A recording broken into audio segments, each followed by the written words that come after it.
So, there are three things that are really important in southwestern Pennsylvania. Yes? Rivers? Rivers. We've got three big ones. The Allegheny. Let's see, what are the other ones? The Erie. Like you. Oh, we're talking about rivers, not lakes. But we do have a lot of lakes. The Ohio and the Allegheny, the Ohio. Yes. Monongahela. It's a horrible word to say. It's hard. So this painting is on the Monongahela, and it's one of the three rivers in Pittsburgh. But what's important about this is that we're watching, and this is what artists like to do when you have a landscape. We look at that river because it's nice and bright, and he's having us follow it all the way into the back of that painting so we can see it, everything. That's an artist's technique to get us to look at everything in his painting. But I want you to take a look at what's next to the river. What is that? The log cabin. Right. So a log cabin's made out of what? Logs. And where did they get them? Well, that was the right answer. That is made out of logs, and they get them from the trees. So we're seeing evidence of civilization in southwestern Pennsylvania, and it's not just this one family here. If you take a look at this hill, there aren't quite so many trees on it. So people have been harvesting trees from this hillside to either build log cabins. What else did they use wood for? Yes. Furniture. What else? Fire. Fire. They used wood for all those things. So we had this wonderful resource in wood that people were able to take advantage of. Another resource is this wonderful river. What do we use that river for? Yes? Swimming, bathing, drinking. Yeah, swimming, bathing for fun, recreation. We want to swim in it. We use the water to bathe with. We use the water to drink with. What else do we use the water for? What else? What comes out of the water? Yes? Fish. So there's lots of fish in that river. So it's got food. It's multi-useful. What else is it used for? Yes? To swim. To swim. We already said that. Something else. Yes? To go canoeing or something. Okay, for water sports, for recreation, for fishing, and also transportation. We still use these rivers in Pittsburgh for transportation. We've got barges going up and down those rivers all the time. In fact, I do believe that Pittsburgh is one of the largest inland ports in the United States. I think so. I'm going to have to check. It popped into my brain this morning. I'm going to have to take a look. So this is what life was like way back, a long time ago. We've got this river that's used for transportation, bringing people and goods into western Pennsylvania. We've got the forest that's being used for the logs to make homes, build fires, make furniture. What else comes out of the forest? Yes? Rocks. Okay, rocks. What else? Yes? Deer. Deer. They've got to eat. You want to eat something other than fish. You see the factories along the river? But the other thing we have here in Pennsylvania, and the reason that Pennsylvania came here in the early 1800s is because of these rivers. Does anybody know the name of our three rivers? The Ohio, the Allegheny, and the Monongahela. So, these people were smart enough to say, hey, this is a great place to make steel because we can put our factories right alongside the rivers, our mills, and to make iron, you have to have very, very heavy materials. You have to have iron ore, coke, which is a byproduct of coal, and limestone. Now you got to remember, back then we didn't have the locomotives, the trucks, and the roadways, but we had these wonderful rivers. So you can see here, barges that we could pile this iron ore on and bring it up the river to our factories. You two come out here.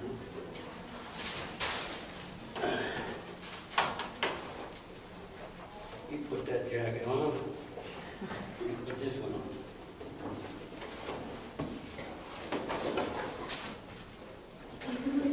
Looks like Halloween, right? Boy, these are godsends. Back when I started in Open Hearth, we used to wear sweatshirts like this. which were fine, even in July, it helped keep the heat off your body. But at the same time, if some of these sparks flew out and would hit this, and if they were big enough, it could catch on fire and he could burn. But this green jacket is a special material. It's called flame retardant. If the sparks come out, it's not going to catch on fire. Now, if he got a big batch of steel on, he's going to get burned. But so many of them are just little sparks. But this will not burn. It comes with a matching pair of pants, and it's generally used by the guys who are not right up against the furnace, but who are walking by, or maybe pouring that steel into those molds that we talked about. Now this fellow, this is a special jacket too. This is used by the guys who have to get up very close to that 3,000 degrees. And it's made out of an aluminum material, aluminum oxide. And it won't burn either. But the other thing, as the sparks come out, the heat is reflected away from the body and not absorbed. This comes with pants, also a hood with a shield on it. A lot of times, our ingot would have a crack in it. And we had to get that crack out. And the way we would do it, we would burn it out with a torch. But here he is, up with his torch, up against something that's 2,000 degrees. So he would likely be wearing this with the pants and the hood, looking through the glass, which allowed him to stay up and burn that until he bottomed the crack. Very hot job. Just think they had to do that years ago before they came. Have our triangles. Let's go for it. Make a triangle. Let's see what happens when you do that. Stay with this triangle and don't worry about this edge. Start where you're certain. You know there's going to be some stuff down in the middle, so start in the center where there's no problem. You don't have to worry about anything. And then when you're not so sure, slow down a little bit. Also, I notice that when my arms are moving around, my brain starts thinking. So when I start off, I never quite know what I'm going to do, but once my hand starts moving, by golly, I start to feel like I know where I'm going to go. I'm going to stop right about here.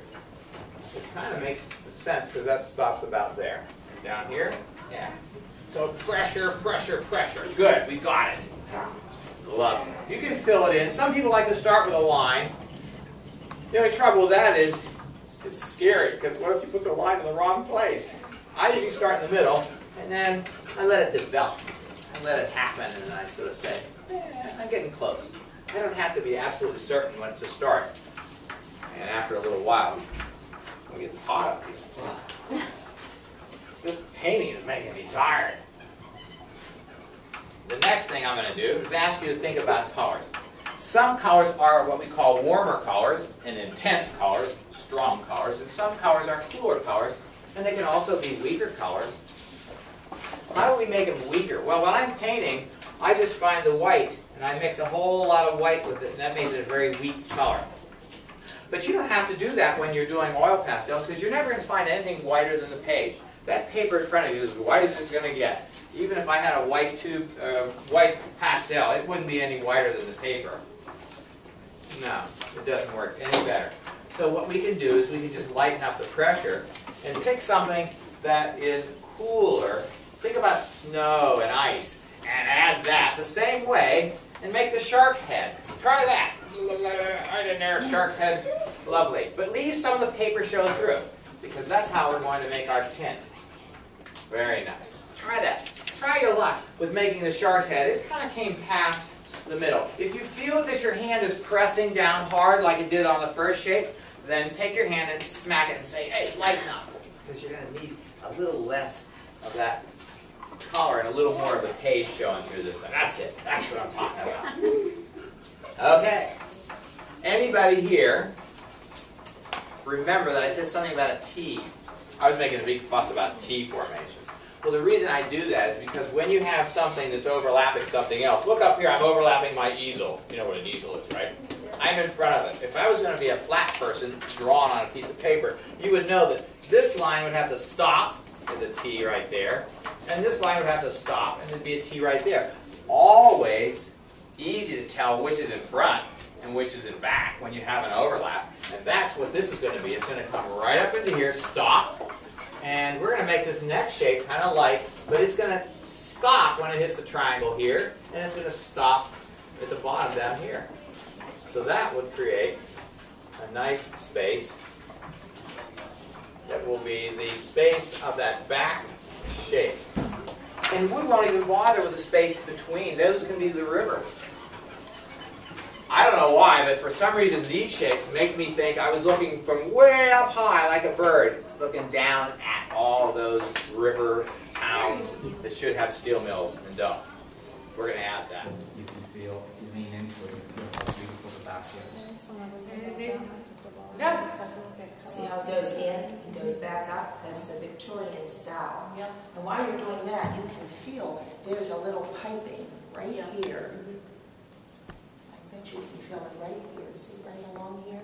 A little different kind of material. Here? Yeah, I feel that. Yeah, I feel So that. there's actually 3 different textures on The maker, the upholsterer does that because after they stretch the fabric over to the edge of the wood, and they have to nail it, they want to cover all the nails, so they put this beautiful little finished detail.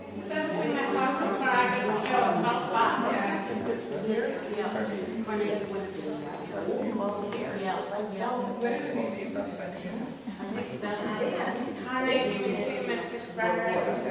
Shiny, how smooth it is. I went to the store for And I don't know what you feel is $3 on here. hours.